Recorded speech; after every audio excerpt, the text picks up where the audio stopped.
सुखदेव जी कहते राजन, आज गोपियां उद्धव जी से कहती हैं, उद्धव जी अब तो हमें कोई परवाह ही नहीं है। कभी एक समय था कि ऐसा लगता था कि ये दुनिया हमें बदनाम कर देगी, पर अब नहीं प्यारे।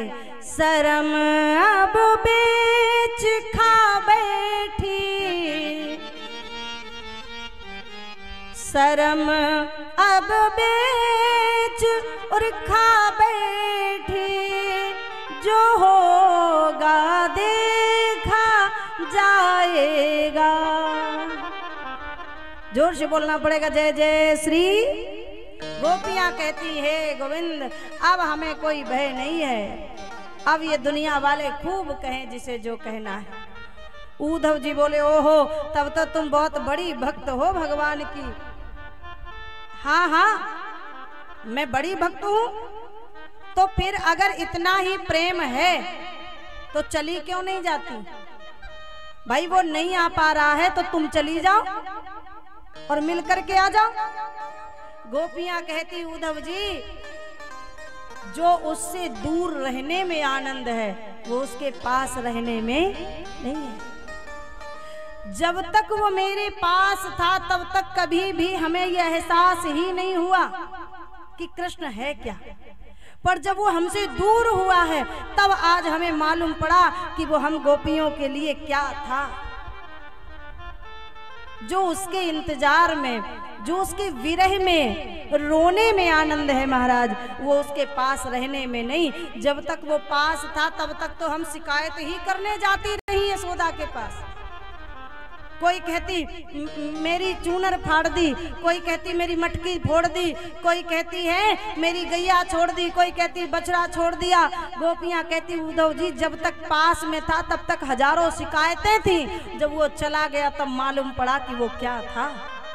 उसके विरह में यदि एक एक आंसू भी टपकता है ना तो उसके होने का आभास होता है। उद्धव जी ने एक और बात कही। कौन सी? उद्धव जी ने कहा अगर इतना ही प्रेम है और ना तुम जा सकती हो ना वो आकर मिल सकता है, तो इतना ही विरह है तो मर जाओ उसके प्रेम में, मर क्यों नहीं जाती? गोपियां कहती उद्धव जी हम मरना तो चाहती हैं, लेकिन तब कथामृतम ताप्त जीवनम और कवि भीरीडितम कल्मषापहम्। उद्धव जी हम मरना तो चाहती हैं, लेकिन जैसे ही हम मरने का विचार करती हैं तब तक कोई ना कोई आकर के और उसकी कथा सुना देता है, और जैसे ही उसकी कथा कोई सुनाता है उसका नाम ले देता है ना, तब कथा मृतम तप्त जीवनम।